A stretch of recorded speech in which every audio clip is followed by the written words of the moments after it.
Welcome to Hail Varsity Radio, the voice of Husker Nation. Insight, opinion, expertise, with the biggest and best names talking Nebraska across the state. Join the show on Twitter at Hail Varsity and at Schmidt_radio. Call in at 402-466-ESPN or 1-800-825-5865. Here's Chris Schmidt.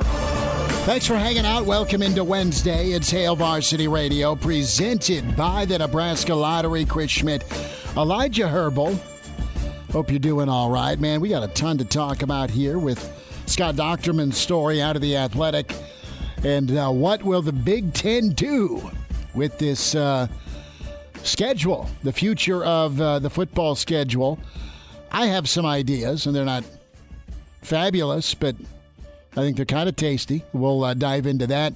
Mike Babcock, historian, author, Hall of Famer, Mr. Husker, everything. I'll say football, yes, but we'll get into some baseball with Babs as that's on the horizon. Mike Babcock in about 20 minutes. Mike Schuhart. Shuey's down at a, what do you say, a golf show? Let me pull up the old text message from Shuey. Shuey's in Orlando is what I'm saying. It's not 37 and sunny for Shuey today out at Wilderness Ridge. So Mike Schuhart from Wilderness Ridge Golf is down in Orlando. We will check in with Shuey. Maybe he's ordering the shrimp cocktail right now, but he's at PGA merchandise event.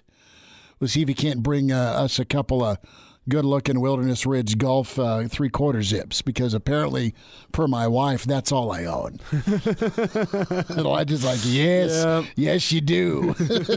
So that's coming up this hour. In hour two, 1 hour from now, Andy Markowski. We'll get a jump start on Nebraska basketball as Wisconsin comes to town. It's been a drama-filled week for the Big Red between COVID and how's the locker room. So we'll talk with Andy Markowski. Don't forget, we are on the road tomorrow at Single Barrel. We'll be live streaming as well, and we're just going to be part of that double dip magic for you. We'll be at the Single Barrel. We'll be there at 4 to 6. Come on down. If you want to pop out at halftime, Nebraska tips off at 4, so we'll be on during the Nebraska game, the men, and we'll be hanging out if you want to come down and have something to eat and get a whiskey before the Nebraska women tip off at 8. That is our story tomorrow. Roadshow Thursday at the Single Barrel, Nebraska, Wisconsin, and, of course, the Nebraska women who do play tomorrow. Numbers to get in, 466-3776, 466-3776, 800-825 5865. Can email Chris at HailVarsity.com and give us a find and follow on Twitter at Schmidt_radio, Chris Schmidt, at Herbal Essence for Elijah Herbal, and can always get great content at Hail Varsity at ESPN Lincoln. Ghost and Volbeat are coming to PBA. Europe metal rock. Just phenomenal, if that's your thing. And maybe you don't know it's your thing yet, but the point is we're going to give you a pair of tickets away here in this first hour. So be listening for that cue to call. The cue to call is Elijah air guitaring, quite frankly. So let's talk schedule, Elijah. And this coming out with The Athletic. You have Mr. Barta from Iowa talking about the Big Ten, their schedule plans. And what does Nebraska do? Do they have a vote? I'm sure they will. They'll have a say. They'll have a take. Trev will analyze this and say, here's what we think. But overall, the Big Ten is going to make a decision whether or not to keep divisions. Yes or a no. So we poked fun a few years back at the Big 12 for going divisionless because they lost some teams. Now they're soon to lose Texas and Oklahoma. But what you got with the Big 12, when they reinstituted their Big 12 championship game, it was kind of funny. The Big 12 was the second major conference to have a conference title game following the SEC. And then they went away from it, and it cost them a playoff spot, and they went back to it. So you got a rematch. A lot of times you've had rematches, either Baylor, Okie State this last year, or Texas, Oklahoma. But So what? You're not immune to rematches in college football. Nebraska went through it in 2010 with Washington to start the year and end the year. Weirdly, in the Holiday Bowl. You've seen it twice now in the national championship game, 2 times in the last 5 years with Georgia, Bama. And what's that say? Oh, yeah, the SEC, more times than not, has been the only conference to get 2 teams in the college football playoff. Big Ten's been good about usually getting one. The ACC has had Clemson. Notre Dame's found their way in. Pac-12 has been once. Oklahoma's been the representative from the Big 12. As the Big Ten examines the future and TV rights and the next round of payouts in 2023, what's going to give the conference the best bang for their buck? What's going to bring the most money in? And ultimately, if you zoom out to 6 or 8 or 12 playoff teams, whatever number they decide, you're going to need to have people positioned. And the way it's set up right now, the Big Ten is so tough that you end up eating your own. And I go back to these examples. The West may have not won a Big Ten championship yet. You've had Northwestern representative. You've had Michigan State representative back when it was the Leaders and Legends, or the other side. You always have Wisconsin in there, it seems like, and Minnesota's knocked on the door. Nebraska needs to start being Nebraska, okay, to be back there. They've been once in their existence. But you've had a Big Ten West team really drill the Big Ten's second-place team or alternative option for a second team in the college football playoff. And it's been Iowa or it's been Minnesota. You've had really good football teams at Michigan or at Penn State or even Ohio State. And they'll make a trip to Iowa City or they'll make a trip to Minneapolis. Hell, Michigan State, the year they went to the playoff, their only loss was in Lincoln to a sub-500 Mike Riley squad and that memorable 39-38 thriller, the 2-minute drill by Tommy Armstrong. The West may not have won, but the West is sabotaged, and why not just set it up where you're going to get a regular season matchup between Michigan and Ohio State and Michigan and Penn State? You're going to get some of the same big dogs, and you're going to eliminate potentially that 9th conference game and go back to 8. So what do you do if you're Nebraska? What do you want if you're a Nebraska fan? You're going to have 3 main dance partners, and then you're just going to kind of go home and away, I would think, through the rest of the schedule. And do you sacrifice? And my vote is yes. My vote is yes. I don't need to see Nebraska, Maryland. I don't need to see Nebraska, Indiana that often. You haven't anyway. I don't need to see Nebraska and Rutgers. I just don't. Give me the opportunity, if I'm Nebraska, to play somebody from our alliance over a Big Ten team really no one gives a crap about. Whether Nebraska's better and a favorite in those games in the near future, they need to be. They haven't been. Or whether it's a situation of Nebraska having some natural ties to these alliance teams. Nebraska has history with Florida State and Miami out of the ACC, one of your alliance teams. With the Pac-12, Nebraska has some history with Washington and with UCLA. They played Oregon recently. It was a long time ago, but SC was kind of your measuring stick game, and they will be again with how they're loading up. Even Utah'd be fun. Nebraska's played Arizona State. Nebraska'd always play Pac-10, Pac-12 teams in the name of recruiting. It was always a home-and-home scheduled somehow, some way. With the ACC, Nebraska's played Virginia Tech in recent history. Virginia and North Carolina are okay. They played Pitt during the Callahan era with Fitzgerald. NC State, don't care. They played Syracuse almost 40 years ago. But Clemson, Florida State, Miami, Oregon, Washington, UCLA, SC, and Colorado. Those are all things I'm all about scheduling over some team that used to be in the East, or quite frankly, seeing the pig farmer in Illinois. right? And I know Illinois has had their way the last couple of seasons. But give me that cross-country ACC, Big Ten, ACC, Big Ten, or Big Ten Pac-12 showdown over some of these games that, all right, you just kind of tolerate as a Big Ten fan that you've been subjected to. Iowa, Wisconsin, the two teams I'm drafting just because I know they're good. You got to get over the hump and beat them. So who's that third team that's permanent? Who's in ink for you? Do you want a big dog?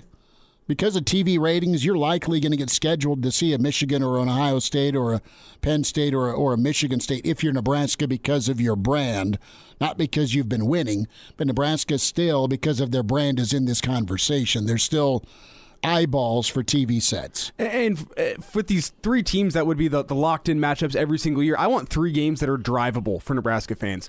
3 games that Nebraska fans can... I know it's not the Big 8, the Big 12 anymore, but I want 3 games that Nebraska fans can actually travel to in force every single year. So that would be Iowa, Wisconsin, and then either Minnesota or Northwestern.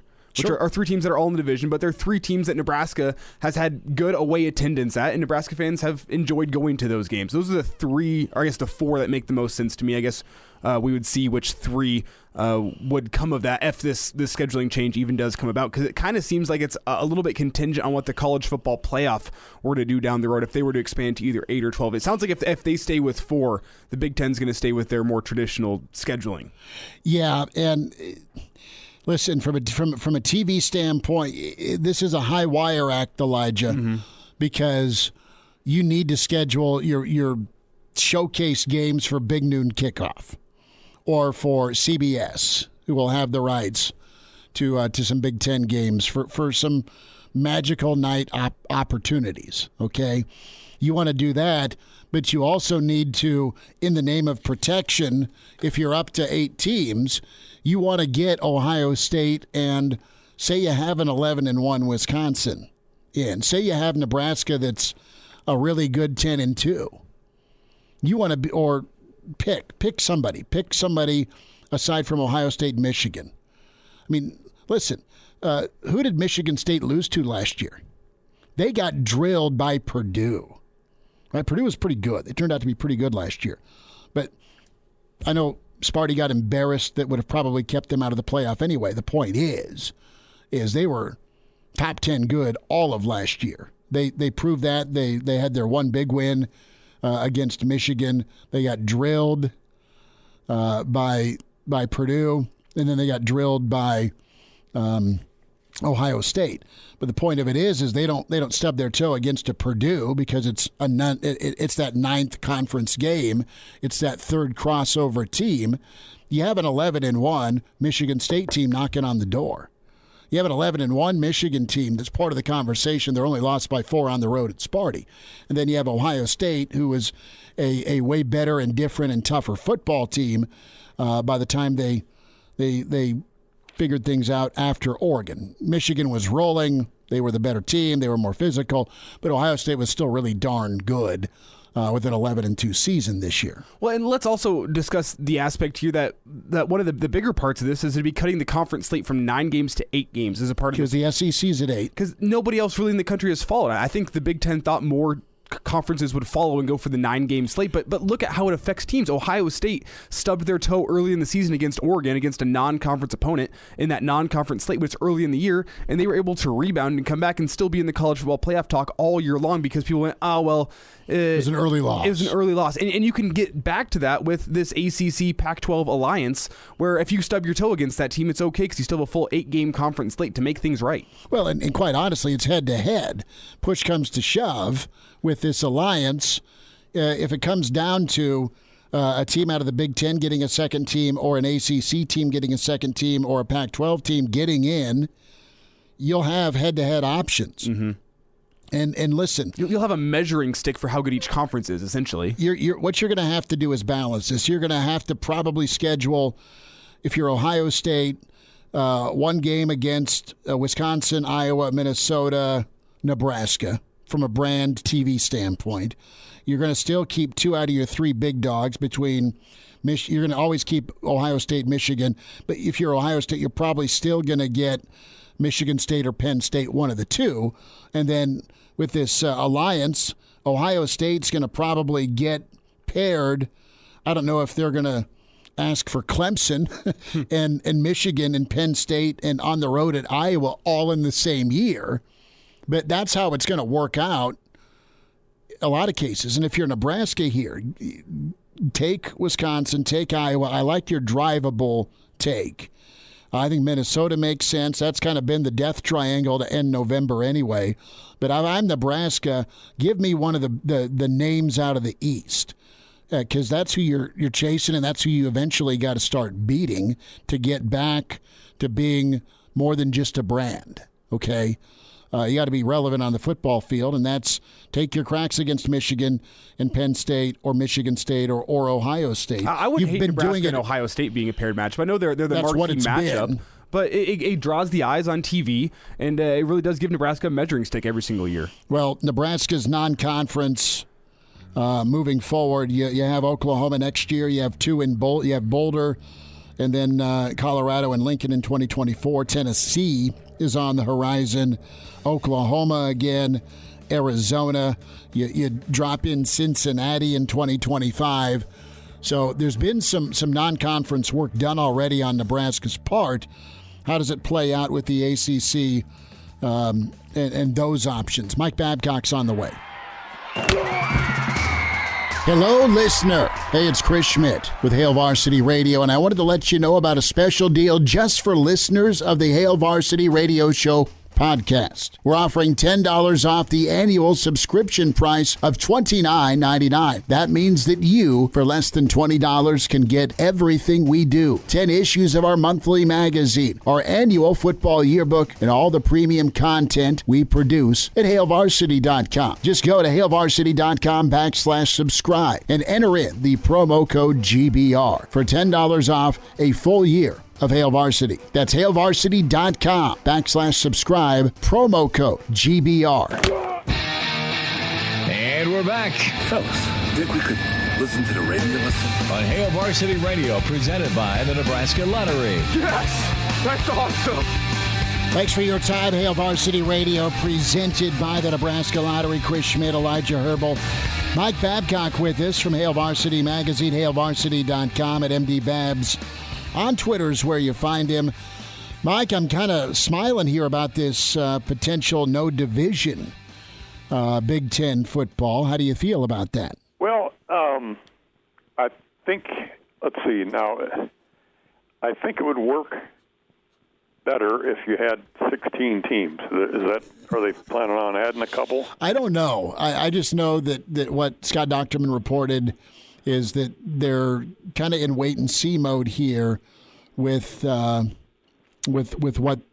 needs to happen. Where are they going to go with the college football playoff expansion-wise?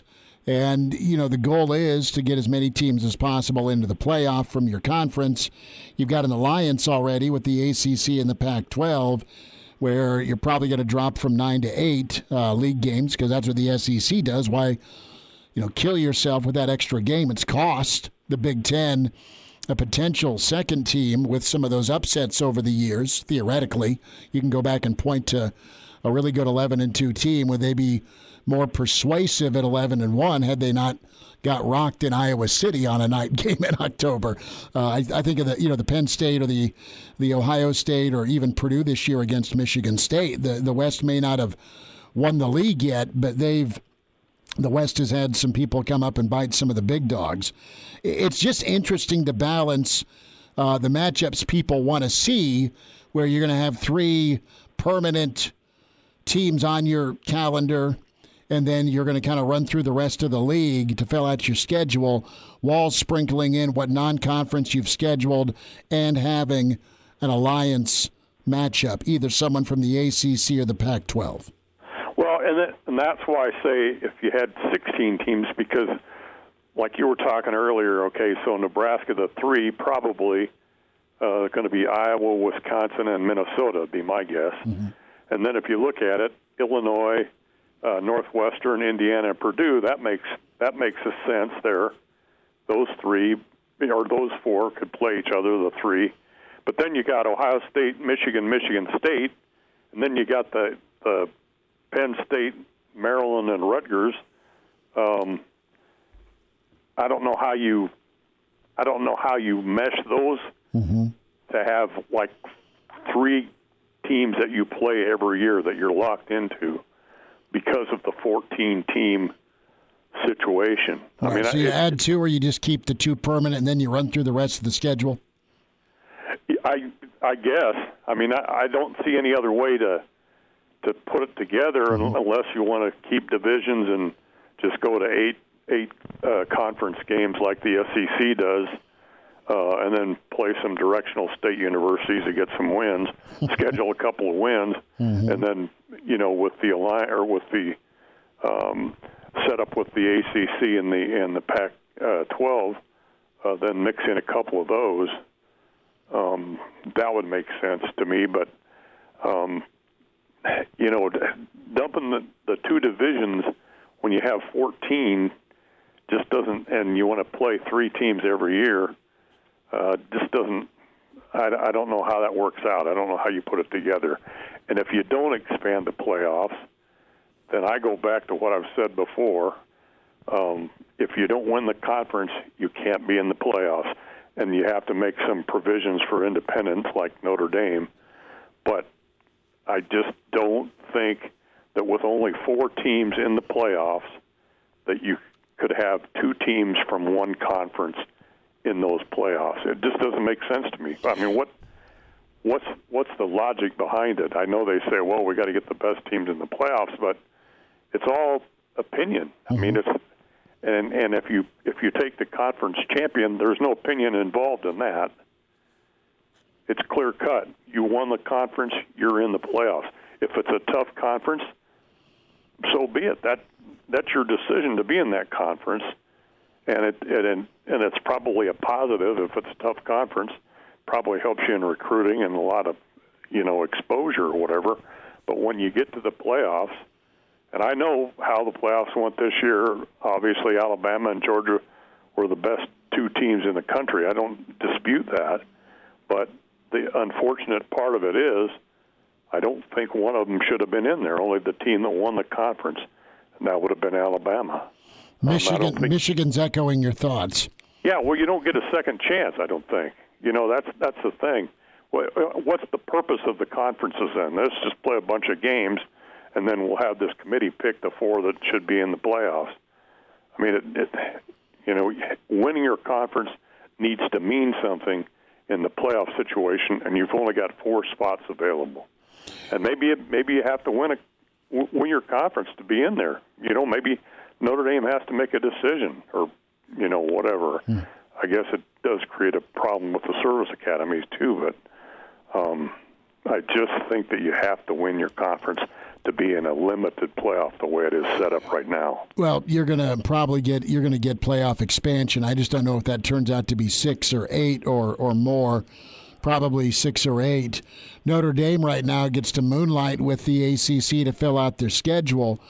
I would love to have them as part, and they play a tough schedule anyway. I mean, they're already taking on, it feels like, half the Big Ten and half the Pac-12 anyway, and then occasionally an SEC team or someone from the Big 12.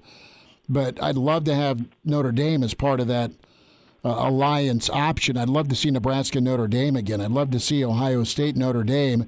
Back in the day, that first or second week of September, you'd always have Michigan Notre Dame kicking things off. It was a lot of fun. Yeah. There's a lot to be said for that. And again, if we're just going to have 4 teams and whatever, I mean, winning a conference championship has to mean something beyond just, okay, now we're going to put you in the pool with the committee and let the committee decide. And I know that they do their due diligence and everything in making those decisions, but it's only a handful of people that are making those decisions. And it's I just would like to have not a lot of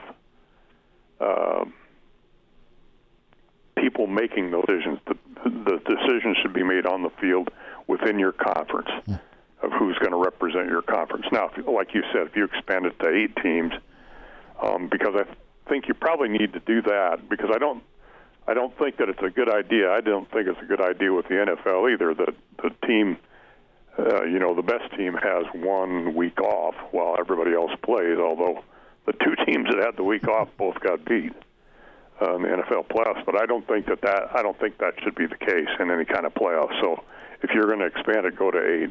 Everybody plays the number of games, or just start out with to get to that championship game. Yeah, Mike, I'm with you. Whenever you just look at the NFL playoffs, though, and the success of the division around it, it doesn't make any sense whenever you look at the diminishing college football playoff ratings to not expand it. And I'm with you. Get all the conference champions in there. It'll make the conference championship week more exciting whenever you know all the winners of these games are going to be punching their ticket to the college football playoff. And then you let the committee handle a few more at-large bids to send out, whether they expand it to 8 or 12. I think something needs to be done. Yeah, I think so too. But then the other problem that you get into is, where the bottom line here on all this stuff is show me the money. If you go to 8 teams in the playoffs, then do you reduce the regular season schedule? I mean, do you? Because right now you're set up. If you play a conference championship game, you could play 13 games before you even get to the playoffs, right? You could max out at the most you can get in is 15, right? I mean, think about your conference schedule, your non-conference, your conference title game, your first round of the playoff, your championship game. Yeah, which I think is probably too many. I mean, if we're just going to let people make the decision anyway, let's still play a conference championship game. If we've got 8 teams in the playoffs, let's have the conference season. And then we'll let this decide what the 8 teams are that are going to be in the playoffs, and off they go. Because if Nebraska doesn't get in the playoffs, I'm sure that Nebraska doesn't want to reduce schedule. No, you can't take that home hit financially and then from the city economically. Mike, going to go to baseball here. Huskers get rolling on Friday. What's your outlook here? What do you think of Coach Bolt's squad? Well, there are a lot of questions. I see that Nebraska was ranked 20th, Baseball America, and I think I think there's reason for optimism this season. First off, I want to say that, but I think that number 20 ranking is probably a reflection of the respect that Bolt has established. That he's here because you're looking at a lot of position players that need to be settled out. You basically probably structure the outfield because of the guys you lost. You lost most of your pitching staff. Shanneman's back. He was the 3rd starter most of the season, and then there's going to be competition for those 3 spots in the pitching. And you lose a guy like Schwellenbach, obviously a tremendously talented player, but you lost a lot of eyes as well. So I think it's going to be interesting, the competition starting right off, how they're going to, it's going to shake out. Max Anderson, a great player, a good place to start. Bryce Matthews has got experience. Cervantes has got experience at catcher. Cam Chick did DHing and played some left field and can play the infield. So you got a lot of moving pieces. They got 14 freshmen, I think, or something like that. Gomes is back after missing with the injury last year. There's just a lot of things that need to fall into place. But again, the respect that Will Bolt has established in his coaching career, I think, is reflected in that ranking and the respect that Nebraska has. And then I think it's a great thing that Rob Childress is back as director of player development. Just a tremendous guy and someone really significant to have on your staff. I can't believe that Texas A&M let him get away, but so that's kind of it for me. It's going to be really interesting, I think, to see how things fit together and see what names we're not familiar with. There can be some emergence for sure. Mike Babcock is with us here. Christo could be one. Christo's going to be fun. I can't wait to watch him ball. Mike, we'll do this again, but always appreciate your time. Hey, thanks for having me. Hello, listener. This is Brandon Vogel, managing editor of Hail Varsity, and I wanted to let you know about a special deal just for listeners of the Hail Varsity Radio Show podcast. We're offering $10 off the annual subscription price of $29.99. That means that you, for less than $20, get everything we produce, 10 issues of our monthly magazine, our annual football yearbook, and all of the premium content we produce at hailvarsity.com. Just go to hailvarsity.com/subscribe and enter the promo code GBR for $10 off a full year of Hail Varsity. That's hailvarsity.com/subscribe, promo code GBR. And now, back to Hail Varsity Radio. 25 minutes away, Andy Markowski, Husker basketball standout, will be with us. Looking ahead to the return of Chucky. Whiskey is in town tomorrow. We head down to Orlando. Usually he's peering out from his office or the new clubhouse, or maybe even the ninth green, the 7-at-7 trick. What was it? What was that trick in Happy Gilmore? The ninth green at 9? I think so. Ninth green at 9. Shuey, did you ever pull the ninth green at 9 trick on anybody, or did it happen to you? No, I haven't. I can safely say that hadn't happened to me, or I haven't pulled on anybody. But not yet, anyway. Shuey, you're down in Orlando, Wilderness Ridge Golf, Mike Schuhart, a road trip for Shuey. Tell the folks what you're doing. Yeah, we're down at the National PGA Merchandise Show, so it's a lot of stuff happening. So a lot of your companies, basically, we have a huge show. All the companies get here. You get to go see what it is. You can do ordering. A lot of time companies will introduce their new product for the year, plus tons of meetings. So I met with next year's an election year. So we have our 3 candidates that are running for secretary. So I met with them today, throughout the day. Education, a lot of stuff. So it's fun. How's the weather? It's not very good. It's Seriously? rainy, overcast. I haven't seen the sun since I've been here. It's rained the last 2 days. It's not raining right now, but it's still better than home. I mean, it's 55 degrees, and I can be outside, and I'm okay. It's okay. All right. Well, hey, it sounds like you're juggling, man, and it's awesome that you're taking a few minutes for us, and we appreciate that. And I want to dive into some thoughts here with Nebraska football, Shuey. Get your take on this and some thoughts on scheduling here when we bring it up, because the Big Ten is considering getting rid of divisions. What's your reaction to that? I see that. I like that, actually. I think that would be, a good move, as long as they keep some of their traditional games, which I'm sure they will. You can't ever get rid of a Michigan and Ohio State and some games like that. So, but I think it will work out well in the end. I mean, I think you kind of need to. You need to spread. It's just hard when you get one conference or one side of the conference that gets a lot stronger than the other side. How do you balance that out? I like it. I mean, it's for Nebraska right now. It's good because you need to play some of those teams to show that you're improving and that you can play with those teams, and that's what puts you in a position to get better and get ranked where you want to be. Yeah, it's every Saturday's a shot at credibility for Nebraska moving forward to start winning ball games again. I mean, kind of get back to being the brand. That's the only way you're going to be able to do it now. They still have their brand. They just need to start winning games and beating other brands, to get back to where it is that Nebraska is known for, and it's like to me, that's a fantastic opportunity to be able to do it. It's what you have to do. I mean, and they put themselves in this position, and it's like the only way you're going to get out of it is you got to beat these teams. So you can't just keep getting beat every year and be winless against these teams. So, it's what you got to do. If you want to eventually win a national title, I mean, You gotta beat the teams you got to beat.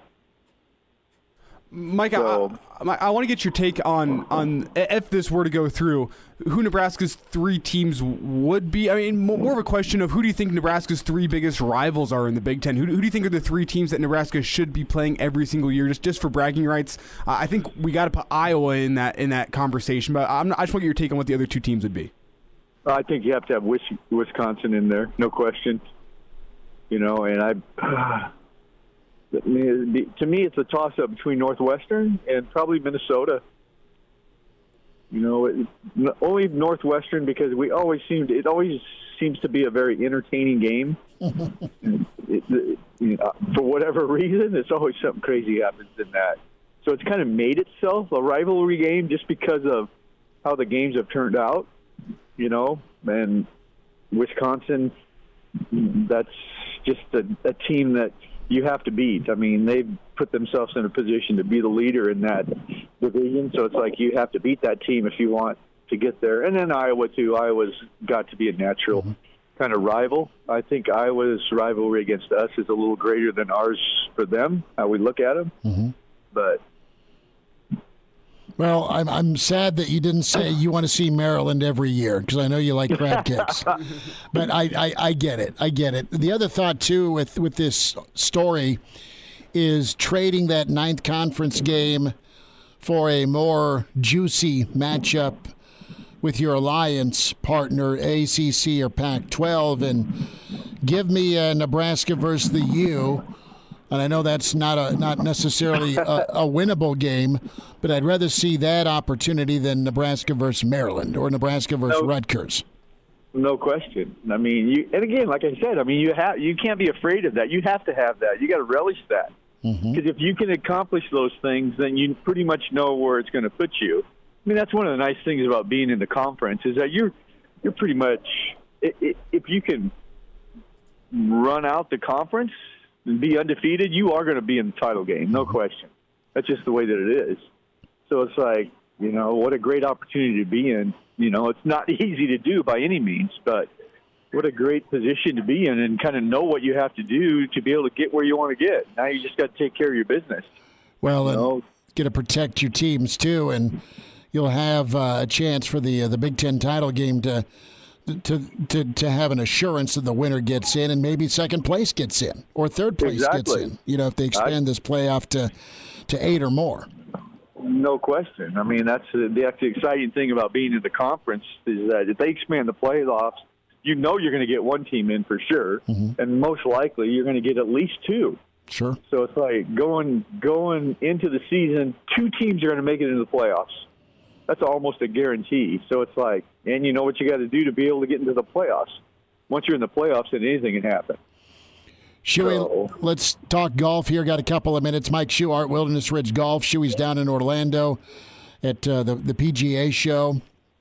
And Dustin Johnson, Justin Thomas, Rory McIlroy looking to kind of up their game. Of those 3, who do you feel is ready to kind of explode for 2022? I ask that because Rory's been really good, but it's been a while since Rory's been kind of vintage Rory.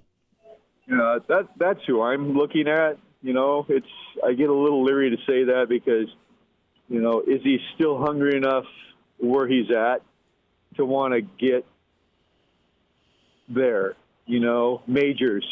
Because he's been around for a long time. He's not very old, but he's been around for a long time. So, does he have left in the tank and in his head that he's going to commit to doing the things he needs to do to be able to get back to where he was at one time? I mean, that's who I'm thinking, because typically guys that go through a little bit of a downturn, then all of a sudden turn it back up if they're committed enough, which he typically is. So that's the guy I'm looking at. I mean, DJ's been consistent. Thomas is what Thomas is. So Rory's the guy I'm looking at. Shuey, we will catch up when you're back in the warm temperatures of Nebraska next week. Thanks for the time today. You bet. I'll try to bring some warm weather back. And now, back to Hail Varsity Radio. One final time this hour, Hail Varsity Radio. Get the podcast, subscribe. It doesn't cost you nothing. And give us a rating, good, bad, or ugly. Want to hear from you. Spotify, iTunes, Google Play. All those platforms. Find us, Hail Varsity Radio daily. And all the on-demand stuff, all the interviews and the segments, ESPNLincoln.com is where you can find the on-demand. The 2-minute drill. The SoundCloud is up by Elijah every day. ESPN Lincoln's Twitter feed at ESPN Lincoln. And, of course, the interview's also posted there. So we'll get you a chance here, a pair of tickets, 2 pairs of tickets to Ghost and Volbeat here in a moment. They're coming to PBA here in February. But we've talked about Gronk, and we've heard from Gronk, and we've spent time on Tom Brady, his future. He's just spending time with family. So what is up with Aaron Rodgers? What is he going to do? And you've had several quarterbacks who do work with ESPN sound off on what they would do. Matt Hasselbeck, of course, you see on the NFL pregame show with ESPN. There's life after, moving on from the one franchise you've been with, right? He went from Seattle to Indy. Eli Manning, his take is, and I can see Eli uttering this wearing, a Def Leppard tank top. Well, it's going to be worse anywhere else. So the old beer is half empty, Eli. I like what Kurt Warner said. He's like, let's go show him, right? Because Kurt did his incredible work with the Rams, kind of got ousted for Eli and the Giants, and then resurrected that Hall of Fame career and was incredible to get Arizona to a Super Bowl back in 2008. Orlovsky asked a good question, has it run its course? I think that's probably the answer I'd circle in Green Bay, just between the friction between him and the suits. It isn't the players, it isn't the locker room, it isn't the performance. Because he's winning 9, 10, 11, 12 ball games a year, 39 wins the last 3 seasons. So, where are the landing spots? Rich Gannon, why would you want to leave is his question. It comes down to power, who's calling the shots. If there is another destination, I stick in the NFC. I don't go to the AFC. Not Denver? No, not Denver. I mean, Denver would be fun, but it's a fun. What do your weapons look like? To me, there's a better buffet in New Orleans. Or give old Jerry a ring up. Trade Dak. See if Green Bay's interested in Dak, and what would Dallas be if they could get Aaron Rodgers? My question is it going to be a package deal of sorts with Davante Adams and Aaron Rodgers? Because, Green Bay is going to be coming into this next season with $45 million over the cap, which kind of fits perfectly with Davante's contract and Aaron Rodgers' contract. You can lose those two, and then you can kind of start to rebuild with other pieces around. So does that become a package deal, especially with Davante Adams entering free agency? Does Aaron ask for a trade and they work something together and say, hey, Davante's interested in going down to Dallas, and Aaron likes it down there too? I just threw that name out because I think of what you have in Dallas now. All you're missing's a quarterback that's won before. Dak has won. He's been good. Let's get you a pair of tickets, 2 pairs of tickets right now to Ghost and Volbeat. Start jamming, man. Air guitar it, headbang it. Slam that steering wheel, not with your forehead. Ghost and Volbeat, collar 4 and collar 5. Right now, a pair of seats to PBA in February. Ghost and Volbeat, collar 4.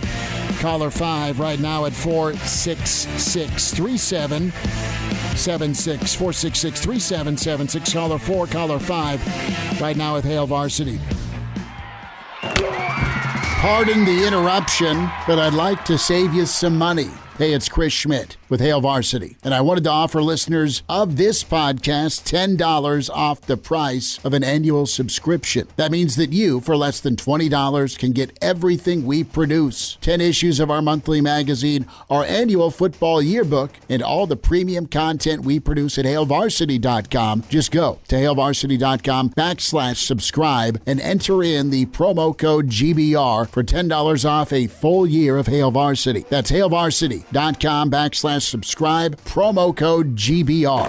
Welcome to Hail Varsity Radio, the voice of Husker Nation. Insight, opinion, expertise, with the biggest and best names talking Nebraska across the state. Join the show on Twitter at Hail Varsity and at Schmidt_radio. Call in at 402-466-ESPN or 1-800-825-5865. Here's Chris Schmidt.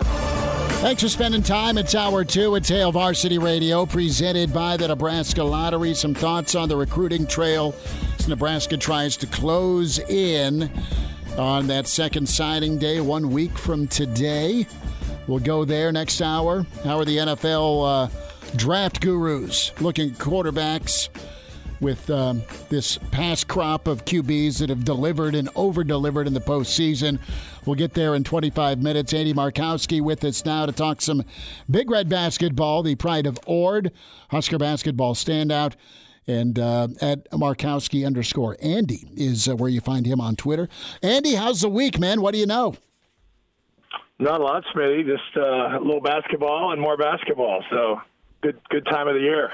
It is. Can't wait. We're going to blink, and it's going to be the madness will be upon us. And let's rewind a little bit with Nebraska basketball having to pause due to COVID. Both, Nebraska, the women didn't get a chance to compete against Rutgers. They'll have the nightcap of the double dip here with the men and women tomorrow at PBA. And interested to see where you're leaning here. Coach Hoiberg spoke today to the media, and there's the rest versus rust thing, and man, it's awful tough to have to rest and knock off some rust when you've been struggling. Do you think Nebraska's in trouble tomorrow, not only because of the opponent, but because of what they've gone through? Yeah, basketball's a rhythm game. It's one thing to rest, but you would like to have all your pieces at practice where you're able to kind of get better and improve, and not having the ability to practice with a full squad until the last couple days certainly will affect their rhythm, conditioning, all the things that you need to have to be successful. Now, you still can go out and play well and win. It's not that it's impossible, but certainly the first game back, I think, is a challenge, and I think fans witnessed that when Nebraska played Ohio State coming off their 2-week pause. Certainly Ohio State didn't look their best, but fought and still found a way to win the game. So I still think Nebraska can play. They've played well at home, and Wisconsin brings challenges. They're versatile and long and big, but at home Nebraska's been competitive. So I expect them to stand tomorrow or on Thursday. Tomorrow. It's a long week, Shitty. No, you're good. You're good. Andy Markowski's with us, Hail Varsity Radio. Andy, I want to go to the chemistry question, and we talk about this a lot, but some comments made by Kobe Webster. It was addressed by Kobe. It was addressed by Coach Hoiberg, and you had criticism. You had criticism by Kobe about accountability. You had criticism towards the coaching staff, and that's absolutely okay to feel. That's okay to share. I don't know that it's okay to share in the forum Kobe did it, and I know that they're trying to move forward from it, but can that completely get flushed even though it's a week old? Yeah, you hope. I think Kobe's a senior. Fred has been in a lot of different environments, so I don't think that's going to be held against him. The scary thing is sometimes where there's smoke, there's fire, and Kobe is is a 23-year-old. I mean, he's not an 18-year-old that just didn't know better. So he's been through college seasons for 5 years, so it's not like that was a slip of the tongue. There's probably a little more to it than just that, and it'll just go away. But they're 0-8 in league, and stuff starts to build, and losing's hard. And I think I made this comment a couple weeks ago. It's going to be interesting how the season plays out. There's just not a lot of easy wins on their schedule. They've already lost a lot in a row, minus one win over Christmas, and you start to see how how stable your group is, how stable your coaching staff is, how much buy-in you get, because every loss just starts to mount that pressure that's on the players, the pressure that's on Coach Hoiberg. The media has their opinion, the fans have theirs, and it gets to be just a hard environment. Winning is the ultimate deodorant, and when you don't win, these things can surface. So certainly it can splinter a group, but I'll give them the benefit of the doubt. As of now, they've been pretty competitive at home, and hopefully they can continue that tomorrow. Andy, you were a captain, man. How did you handle any internal strife? Because when your teams went on the court, more times than not, you guys were competitive. You were going to postseason. You were playing together. You were talented, and all of it fit. It worked. But I'm sure there were there's maybe too many alphas at the dinner table at times, but it got sorted out. How did you navigate it? Well, '96, was the year that we had too many alphas that had conflicting, as the year of the boycott, and the group really splintered and into kind of different groups. So to echo kind of your analogy, where the last couple of years, Toronto was a great leader, and Cookie was a great leader. Vincent, wasn't a vocal leader, but you knew. Vincent was there to win, and I brought probably a toughness and a leadership and accountability to the group, and we had buy-in that we were all there for the right reasons. We were there to win. Coach Nee empowered us to be a player-led team, but yet there was times that the coaching staff had to discipline, whether it be academics or lack of effort or poor performance, and we trusted. The coaching staff, if they had to make one of those decisions, we were going to support that as well. So, I know a lot of this back and forth is player-led teams are always the best, and I agree with that because coaches aren't around your group 24/7. There's a lot of off-court time, a lot of side conversations where selfish interests can start to rear their head. But I just felt our group, we were all there for the right reasons.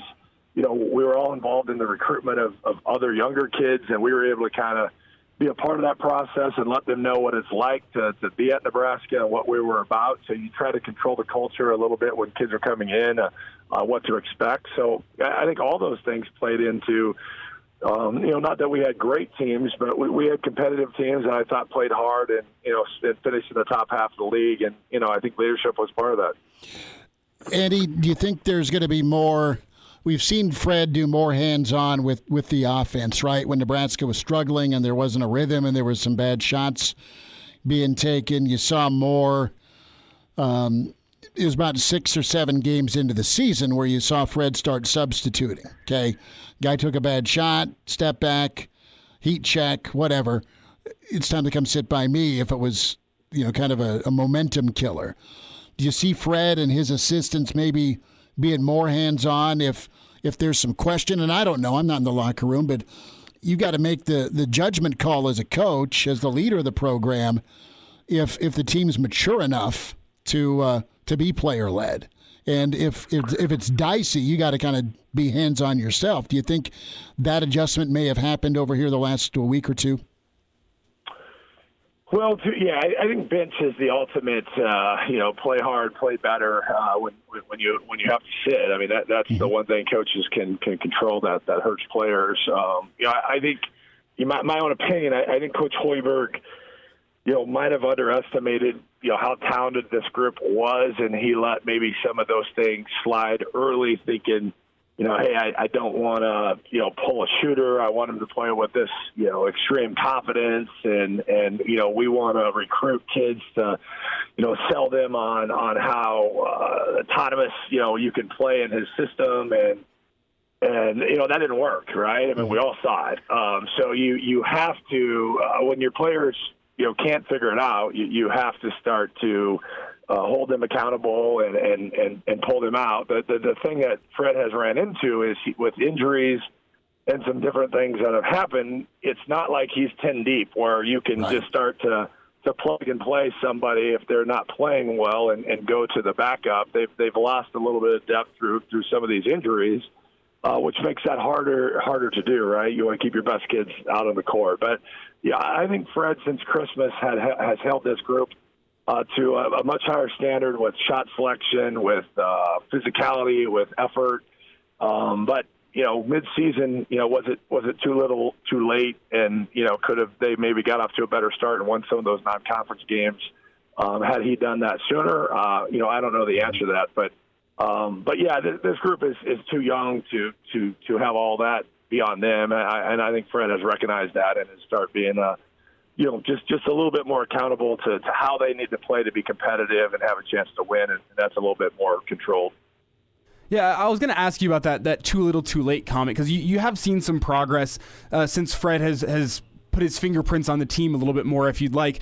But my question to you is, at what point do you worry about this team giving up on the season and just coming out and not showing up for games anymore? It hasn't been a problem as they've been keeping it close with a lot of the good teams they've been playing. There's been the occasional blowout, but at what point do you just worry this team's not even going to show up for games anymore? Yeah, I mean, that's the ultimate fear that, as a coach that you have, right, that your team, quits on you, starts to look in the transfer portal or starts to look at graduation or starts to look at the NBA. I mean, everybody is always going to have another option. It's miserable losing. I mean, no one likes to lose, right? Most of these kids have won in the environments that they were at in high school or where they transferred from. But that's, what Fred is paid, $5 million to do, is to coach and keep the group together and recruit kids that, want to be here and want to play for Nebraska. So you always have that risk, and losing, multiplies the risk of that happening. But, it's the coach's responsibility to keep messaging and tinkering and plugging kids in that want to play hard and want to compete regardless of the outcome. But that's my fear that come February that, this group could really splinter if they're not here for the right reasons. And, now you're looking at another complete rebuild. And, I think that puts the administration in a really hard spot. Or they keep getting better now that they have McGowan's back. The schedule gets easier. You have Northwestern, you have Iowa, you have Minnesota. I mean, you have some teams that certainly aren't in the top 15 like you've played up to this point. You have Rutgers again at home.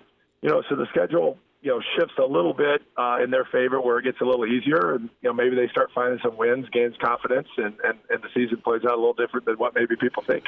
Andy Markowski is with us. Andy, thought on the latest NBA mock draft. Went through the names, a few G League kids, a lot of Duke kids, and then there's Bryce Mcgowan in at number 31, projected to Orlando. What do you think of it at this point in the year with his name being up there? We knew he's been associated with the NBA because of his projection, his talent, his physical skills. But, his name keeps climbing on draft boards. Yeah, well, Bryce is, very talented. He's 19. If you look at the NBA, they're really looking at the second contract, which is in year 5, to be able to offer, kind of league max to get them, on their second contract when they're 24 to 30 years old, where you see the most progress and growth, physically, mentally. Bryce's ceiling is very high, as we've all seen. He can shoot it. He can handle it.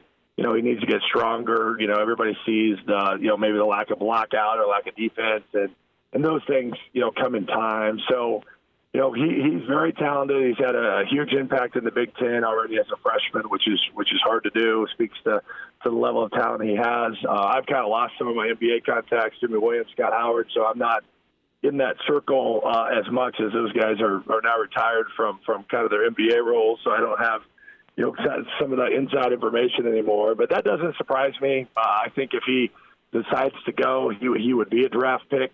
It probably makes sense for him to stay and keep improving. But then again, the NBA has always positioned themselves to take talent that they can develop over their first rookie contract, and with the hopes that they have a star in their hands for the second contract. So a little different than the NFL, which needs immediate impact as a first, second, third, fourth rounder. The NBA does not draft that way with the amount of veterans that stay on rosters. The young talent they draft tends to be down the road versus that immediate impact. Unless you're a top 10, top 12 lottery pick, they tend to have an impact, but the rest, everybody else needs to sit back and develop or go to the G League and develop, and just very different structure than what maybe fans see with NFL. On the other hand, do you worry about him transferring? He's gotten the year in with his brother. We only have about 30 seconds left here, but do you worry about him transferring, finding greener pastures now that he's had this year at Nebraska where they haven't found much success? I think all that is a potential. Matt Painter, actually from Purdue, put a stat that looked at the amount of first rounders that have made it that transferred through college, and that percent is pretty low. Most people are willing to put their head down, keep working, figure it out. So you hope Bryce is in that camp, but I can't speak to what he's looking for. I think the development I've seen, with him and with Coach Hoiberg, the offense that Coach Hoiberg runs, I think there's a lot of positive for him to stay and help turn this program around. But to him to go to the league, to him transfer, him stay, I don't have enough information. But I'm assuming all three will be something that they discuss as a family. Andy, we'll do this again, bud. Best to the Husker women tomorrow night against Wisconsin, and thanks for the time today, bud. All right, thanks, guys. Take care. Pardon the interruption, but I'd like to save you some money. I'm Brandon Vogel, managing editor of Hail Varsity, and I wanted to offer listeners of this podcast $10 off the price of an annual subscription. That means that you, for less than $20, can get everything we produce, 10 issues of our monthly magazine, our annual football yearbook, and all of the premium content we produce at hailvarsity.com. Just go to hailvarsity.com/subscribe and enter the promo code GBR for $10 off a full year of Hail Varsity. That's hailvarsity.com/subscribe, promo code GBR.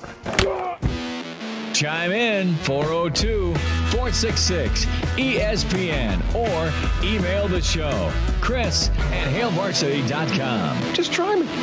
Back to Hail Varsity Radio. Many thanks to Andy Markowski. He's obviously an assistant over at Pius for Coach Pasoda and the Pius girls. Alexis Markowski and the Husker women tip off at 8 tomorrow night, so he's a proud papa watching. And, of course, he'll have an eye on Nebraska basketball as they tip at 4. We are at the Single Barrel during Nebraska-Wisconsin tomorrow. The return of Chucky. Chucky Hepburn is as good of a player as we've seen in a long time. Blessed to cover him in the state tournament here the last several years at Bell West, and he has been incredible as a freshman for Wisconsin.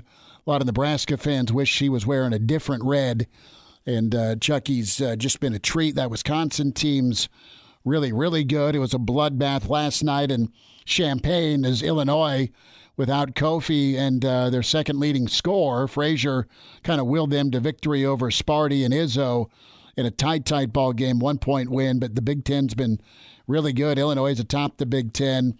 Maryland got off the mat briefly. Michigan needs to kind of find their rhythm, but it's really been Purdue and Wisconsin and Illinois and Michigan State this year in the Big Ten. So we can reset Nebraska football, the Big Ten overall. Scott Docterman's story about doing away with divisions. Do you like that idea as a Nebraska football fan and ultimately as a Big Ten football fan? Or do you want to keep the divisions? The fear is it doesn't matter. You're going to get hosed anyway with the scheduling. I don't think that will be the case with Trev Alberts. Got an email in, Chris@hailvarsity.com, reacting to our interview with Andy Markowski. We're talking about Fred Hoiberg and the topic of control, right? And culpability, accountability, teams that are player led from a leadership standpoint are always best. We talked to a lot of coaches and former players, and they're always like that. It's easier said than done, though. It's got to be the right leadership, the right accountability, and clearly too much leadway was given to this group with the accountability standpoint, and the agendas have been overall. And Elijah, you asked the question here about Nebraska. How do they end the year? Do they knock the rust off, and are they competitive against a a 2 or 3 seed tomorrow afternoon. That's the hope if you're a Nebraska fan. I think it's a lot to ask with, A, who Wisconsin is, B, what they do to Nebraska usually, and that's just beat them, aside from the no-sit Sunday. And the other part of it is you're coming off this extended layoff where you've not practiced, and you need a lot from Trey Mcgowan. And last week was a big, big week for him from a conditioning standpoint to get that foot and just get your juice back. Well, if and Fred talked today about Trey as one of the COVID cases. So, I mean, he's been in isolation, which is no good. That really hurts trying to put a game plan together, let alone even be on the practice floor like Andy touched on. Back to the email. And Kent writes in, Fred's had a boneheaded plan, plain and simple. What Kent says is he expects an Alberts-type Frost renegotiation offer with Fred. And I think that's fair. I don't want to think about a world where Nebraska basketball loses out. Just because Northwestern and Iowa and Minnesota don't have a number next to their name doesn't mean they haven't beaten some people this year, and doesn't mean Nebraska can put 40 minutes of teamwork together. Nebraska may get 1 or 2 this year. Maybe I'm wrong. Maybe they get on a roll when they're not playing a ranked team or better team, a smarter team. But honestly, I look at the schedule, and from a talent standpoint, Northwestern's been pretty competitive this year. Iowa has a guy that's supposed to go in the top 10 this year in the draft. And Iowa's, they got shooters, right? They play smart basketball. Minnesota, physical. They play smart basketball.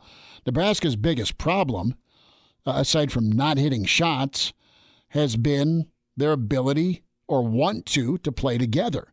There's spurts of it, but it's agendas and doing the little things. It's not boxing out. It's not grabbing a rebound. It's not closing out. It's not communicating. And quite honestly, I don't know. You can say we're going to move forward. Well, do you have elephants in the locker room, or do you have guys that are willing to bury the hatchet?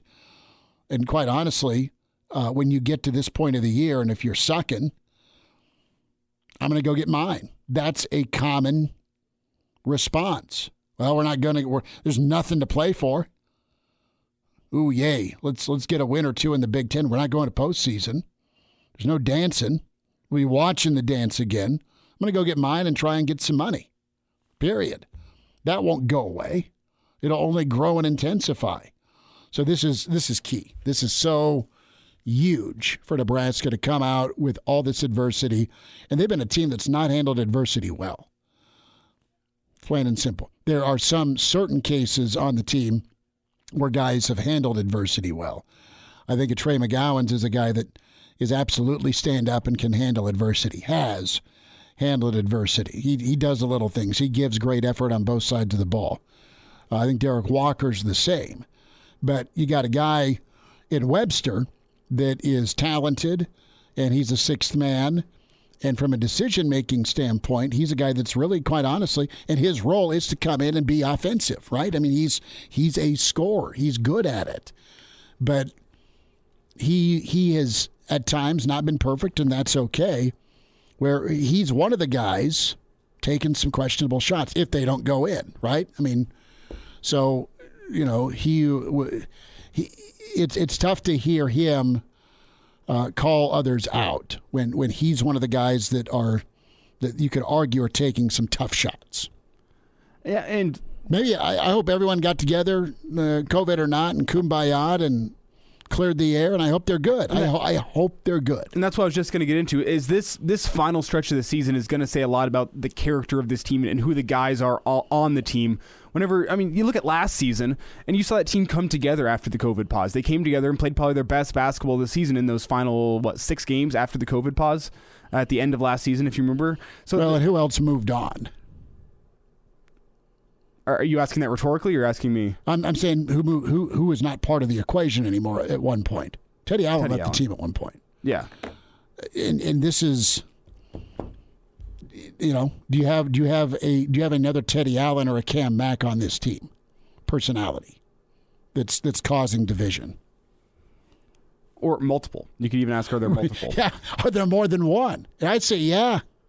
And it's hard to say from the outside, but I think this final stretch of the season, coming out of this COVID pause, will say a lot about what the guys in the locker room are. And I guess the first test will be tomorrow at 4 o'clock against Wisconsin to see how this team responds whenever really all the cards are stacked against them. You're terrible in the Big Ten play this year. You're playing one of the best teams in the Big Ten this year, and you're coming out of a COVID pause. I'll be curious to see how they respond. Do they roll over early, or do they give it a full 40 minutes of fight? Well, and you're, man, and it's turning into PBA is a spot where folks love to go and cheer on Nebraska. And they'll be there for the women at 8 o'clock. I just wonder what the crowd's going to look like for the men. Let's talk football a minute. Recruiting looms as Nebraska in the final stretch here to get some final portal additions and also some high school prospects for the 2022 class. Nebraska was eyeing safety Kalen Griffin out of Montgomery, Alabama. He pulled the trigger on Clemson yesterday. Nebraska's still in the thick of it for three-star back A.J. Allen. And A.J. Allen's a really talented ball player, committed to TCU. No more Gary Patterson, no more Coach Applewhite at TCU. But, Applewhite's in Lincoln. And full court press time for Nebraska, as you had Coach Frost, you had Brian Applewhite, you had Mickey Joseph, all down in Monroe, Louisiana, to be in home with A.J. Allen. Nebraska really loves what this guy could do in the offense, what he can do as a running back. And it's not just the head man, it's not just the position coach you were previously committed to. It's the home state mayor, governor, whatever you want to call Mickey Joseph, the governor of the boot. When it comes to recruiting, Mickey Joseph was down there. That's a nice trifecta for Nebraska. And this is, Elijah, off the heels of Nebraska having a pretty good weekend official visit from him last weekend. So Nebraska staying in the thick of it there, trying to close and full court press, if you will. Yeah, and get that flip. And add to that running back room. I mean, we spent time yesterday talking about the running back room where you've got some additions. You're probably going to have some subtractions. But above all, you've got to find a guy to lean on, a couple of guys to lean on. Oh, no, I'll stick with your first point. They got to find a guy to lean on. They need to find a guy that can come in and start and essentially be a three-down back. And I know you can get him subbed out, and that's the way football is moving, of having really a two-headed monster at running back. But they got to find a guy, the guy, to play the running back position here in Nebraska. Well, let me ask you this. Do you think Ramir Johnson is the guy? He has the most experience. He really ran hard. He's fast, and he's shown up in big games when healthy. The question is his long-term health. Is he a co-number one this year with the additions you've brought in? We saw him turn more into a three-down guy last season, but that would still need. I mean, he's not a short yardage guy. He's not a guy in the Big Ten is going to put his shoulder down and rumble forward for an extra 4 yards. That's not who he is, and I think Nebraska needs a guy like that to also be a three-down back. Is it Gabe Ervin? Possibly. Is it Jock Ant? Possibly, but I don't think you're going to be wrong to be bringing in more talent just to come in and compete. A quick other note to make here. Just off the A.J. Allen topic, is we also had Brian Applewhite stop over in Texas today and offer a kid I think is really interesting in Trey Williams, who he's 6'2", 205, and what's interesting is they offered him in that Caleb Tanner defensive end position. Oh, good. Outside backer, edge rush. So he plays wide receiver and linebacker in high school, but he just plays with his hair on fire. I really liked what I saw from his film, and it's cool to see Applewhite already making some strides down in Dallas, where Nebraska has been pretty non-existent over the past couple of years. Well, think about it. I mean, Anthony Grant has got the full package here coming from JUCO. So you have him, you have Ramir Johnson, and the key thing here with Grant is he's here for spring, right? Sometimes you don't get JUCO till summer, and it's delay in learning and kind of getting situated and acclimated. You hope Gabe comes back from injury, and you really want to see some more molding go on with a guy like Yant, because I mean, Yant's a Big Ten-bodied back. So's Stepp, and he's still here. I mean, don't forget about him. A Jock Doc's on the way with Hail Varsity. Like what you hear, high-quality radio and podcast, just part of what we do at Hail Varsity. Hey, it's Chris Schmidt with Hail Varsity Radio, and I wanted to offer listeners of the Hail Varsity Radio Show podcast $10 off the price of an annual subscription. That means that you, for less than $20, can get everything we produce. 10 issues of our monthly magazine, our annual football yearbook, and all the premium content we produce at HailVarsity.com. Just go to HailVarsity.com/subscribe and enter in the promo code GBR for $10 off a full year of Hail Varsity. That's HailVarsity.com/subscribe, promo code GBR. He's in his 30s, but sounds like he was born with a stogie in one hand and a brew in the other. Now, say my name. It's Schmitty on Hail Varsity Radio. I got the body of a taut, preteen Swedish boy. Back into it, it's Hail Varsity Radio, presented by the Nebraska Lottery. Time for a Jock Doc Wednesday. Dr. Ben Woodhead with Nebraska Orthopedic Center joins us. Dr. Ben, how are your free throws? Doing good so far. How about yourself? I'm probably a career 50% guy from the line. How about yourself? You're probably one of those... I might be north of 50%, but certainly south of 80%. Okay, so you're not quite 8 out of 10. Well, no. Watching the weekend of sports, you had some vicious hits in the NFL, but I think Grayson Allen would have been fined in the NFL and the NBA. He's been fined and suspended in the NBA for the hit job he put on Alex Caruso. Wow, what a play by a former Dookie, right? Gosh, he went down hard too, and so you could almost feel it as he did.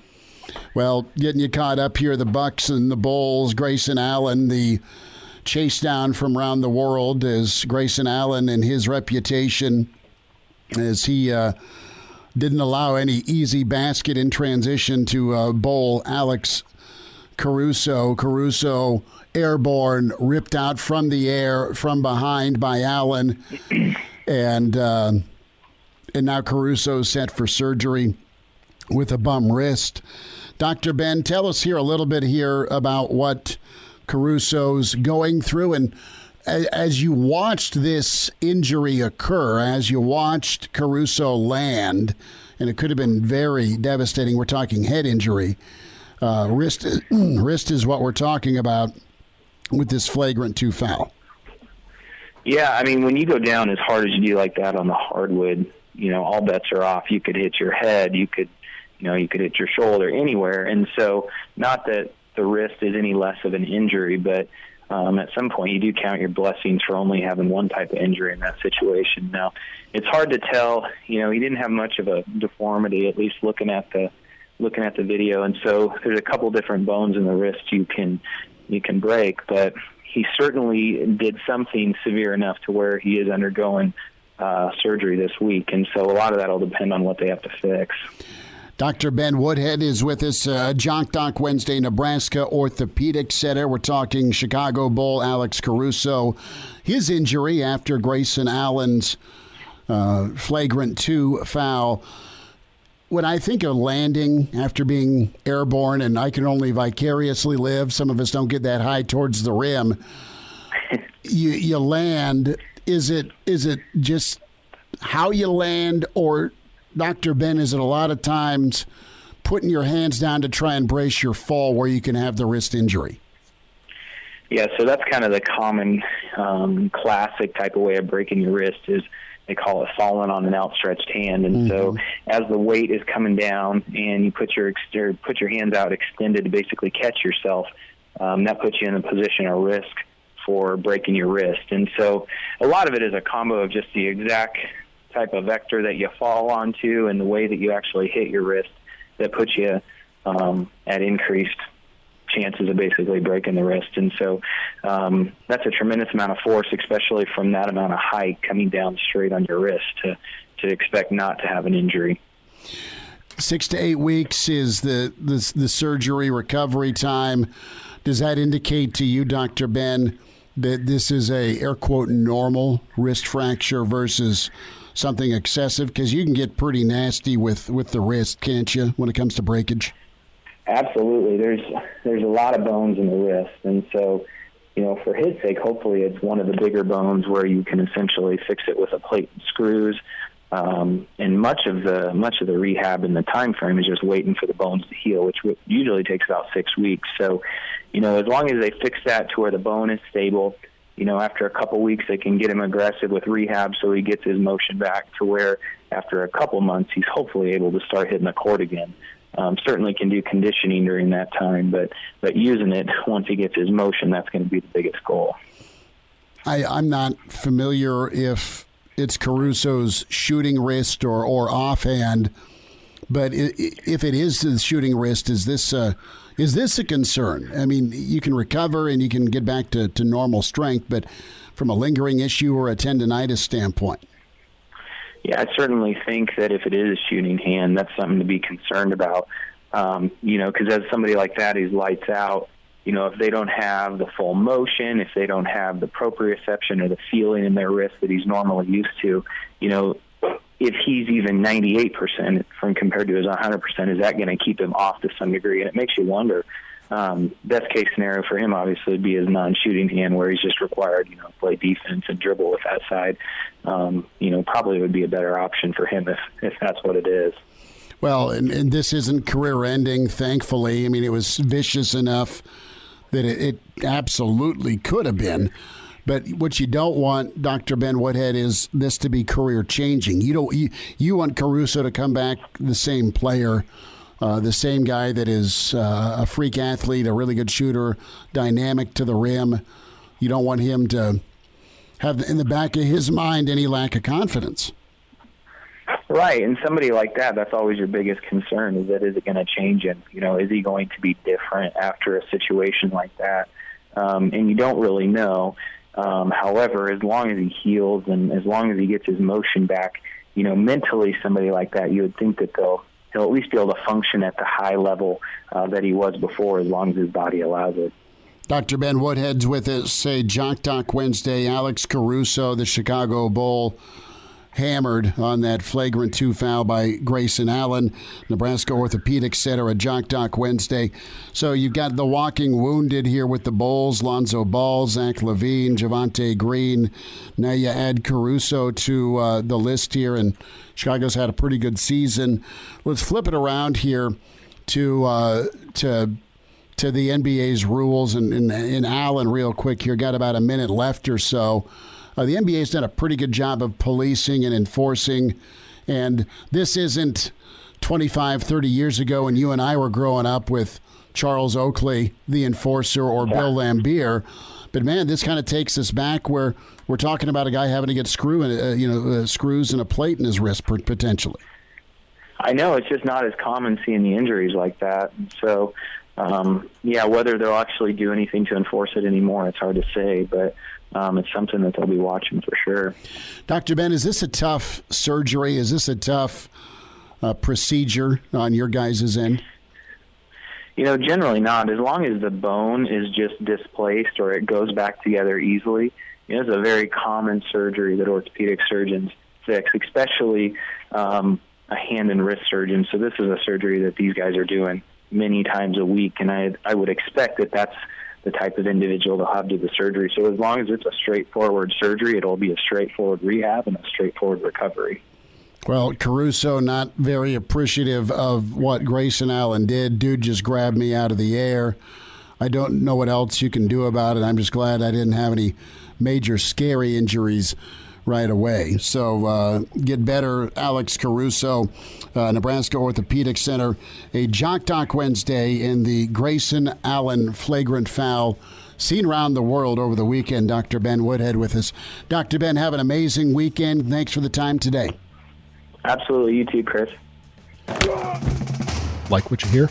High-quality radio and podcasts are just part of what we do at Hail Varsity. I'm Brandon Vogel, managing editor. I wanted to offer listeners of the Hail Varsity Radio Show podcast $10 off the price of an annual subscription. That means that you, for less than $20, can get everything we do. 10 issues of our monthly magazine, our annual football yearbook, and all of the premium content we produce at HailVarsity.com. Just go to HailVarsity.com/subscribe and enter the promo code GBR for $10 off a full year of Hail Varsity. That's HailVarsity.com/subscribe, promo code GBR. Miss us? Come here, brother. Give me a hug. Bring it in for the real thing. We're on call for you. Catch the podcast at HailVarsity.com, the ESPN Lincoln app, or download them on iTunes. Saddle up, partner. Back to Hail Varsity Radio. One final time on a Wednesday. Don't forget Road Show Thursday, single barrel inside the Graduate. We'll be catching Nebraska, Wisconsin. They tip while we're on. So, you know what? If you're not going to the ball game, swing on by the Single Barrel, have a beer or one of their 250 whiskeys, order a steak, settle in, watch a little Nebraska, Wisconsin, hang out, and then the nightcap, the Husker women take on Wisconsin at 8. So we're there 4 to 6. We'll also be StreamYarding on ESPN Lincoln's Facebook and Twitter handle, so check us there as well. And loaded show, Brandon Vogel with us from Hail Varsity. We'll get Burke's Best Bets, NFC, AFC Championship weekend. And Gary Barnett with us also. And then Steve Marek going to join us on site in the 5 o'clock hour. We'll talk some Nebraska baseball with him and get his thoughts on the Husker women. Plenty of spring to be topics for Husker football. Reminder about buckling up. Coaches make substitutions during the game to get the best player on the field. Getting behind the wheel after drinking also demands a substitution. Sober drivers are the only choice. A DUI costs more than you think. A message from the Nebraska Department of Highway Safety Office. Can email the show, Chris at HailVarsity.com. So what's your take here on Williams maybe to Wisconsin? The stud quarterback from Oklahoma was in the portal. I don't know that SC is going to pan out for him. I know that's been on the radar for him. But maybe Russell Wilson 2.0. Is that the pitch from Paul Chryst? He's getting a new offensive coordinator. Well, and you can look at it as well and say, hey, not only are you going to be coming in here and be our quarterback one, you're going to come in here with a guy who's got all Big Ten potential next season in Braylon Allen at running back. That guy's incredible. And he's going to be coming behind, running behind and being protected by a Wisconsin offensive line. And you have a Wisconsin defense that was stingy last season and returned some key pieces. I mean, if you're just looking at it in a sense of being able to come in and have success next season, makes a lot of sense for him to be going to a place like Wisconsin as opposed to, I think the other two options were USC and LSU that are high on his list. I mean, if you want to have success next season, if you want to make a run at the college football playoff next season, Wisconsin might be your best bet. Think about this. I mean, you're going to have more splash and wow at SC. Mm-hmm. You're going to have more splash and wow at LSU. But from a stability and a known quantity, you are for sure looking real hard at what you have on offense, around you on offense, meat and potatoes on that O-line, and what you're going to get from the defensive side of the ball. To echo your comments, it's a good pitch. It's a really good idea. Now, you don't necessarily want to see it if you're the rest of the Big Ten, because Wisconsin's been the mother of all one-dimensional programs. They've just been that good on the line with Allen to slam it down your throat. And their defense is crazy. Crazy good. And so come see us Single Barrel tomorrow, 4 to 6. Pull up a chair, watch Nebraska, Wisconsin. Get a drink. Coffee, water, whiskey, bourbon. Bill called in and just wanted to know what's wrong with staying at Oklahoma. Well, clearly, it's your coaching situation's different. First-year head coach. Bill's got a great question. Why not? You're the one who put the Twitter handle out that said, I'm leaving OU. Talk to you tomorrow at 4 from the Single Barrel. A Hurrdat Media Production.